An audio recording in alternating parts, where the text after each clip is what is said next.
কি হলো সঞ্জয়, তুমি এখনো দাঁড়িয়ে আছো কেন? আমি বললাম যে এই মেয়েটাকে বাড়ি পৌঁছানোর ব্যবস্থা করো। আম্মা এই মেয়েটা মানে ও দেবী, আর কিছুক্ষণ বাদে এই বাড়ির বউ হবে। সূর্য, আমি জানি আম্মা কেন আমাকে এই কথাগুলো বলছে। সত্যি তো আমার আজ এখানে এভাবে আসাটা একদম উচিত হয়নি।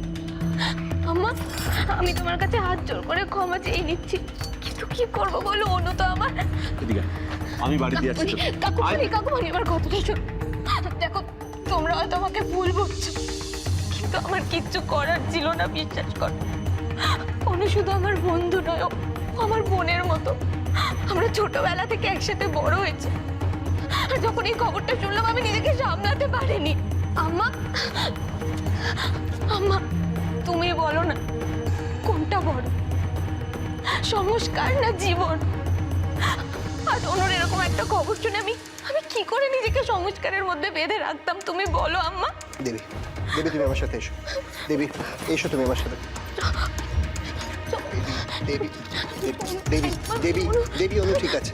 বৌদিদি, এই যে এতক্ষণে তোমাদের আসার সময় হলো, তোমরাও বাড়িতে ছিলে, অথচ হবু বউ কি করে তোমাদের চোখের সামনে দিয়ে ছুটে বেরিয়ে যায় মাধবী? না না, চলে এলে তো কথা ছিল, এখানে দাঁড়িয়ে দাঁড়িয়ে এখন আমাদের শিক্ষা সংস্কার এসব শেখাচ্ছে। কিছু বোঝার আগে এত কিছু হয়ে গেল, আর অনুর কথাটা শোনার পরে একেবারে মাথা কাজ করছিল না গো।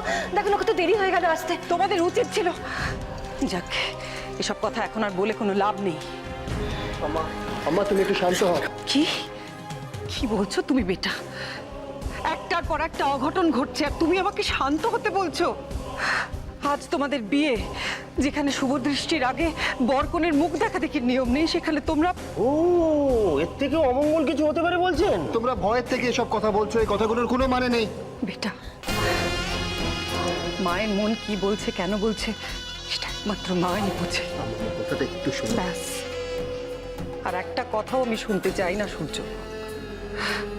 মাধবী, যাও এক্ষুনি সূর্যকে ভেতরে নিয়ে যাও। যাও, চল সূর্য। তোমরা অকারণেই ভয়টাকে প্রশ্রয় দিচ্ছ। সূর্য, আমি যে কথাগুলো বলছি তার পেছনে যথেষ্ট কারণ রয়েছে। কেন তুমি বুঝতে পারো না বেটা? আমাদের জন্য এই সময়টা একদমই ভালো নয়। এরপর যদি আবার কোনো অমঙ্গল ঘটে, আমি আর কোনো ঝুঁকি নিতে চাই না। আর কথা বাড়িও না বেটা, আমার কথা শোনো। যাও, ভেতরে যাও। হ্যাঁ সূর্য, চল ভিতরে চল।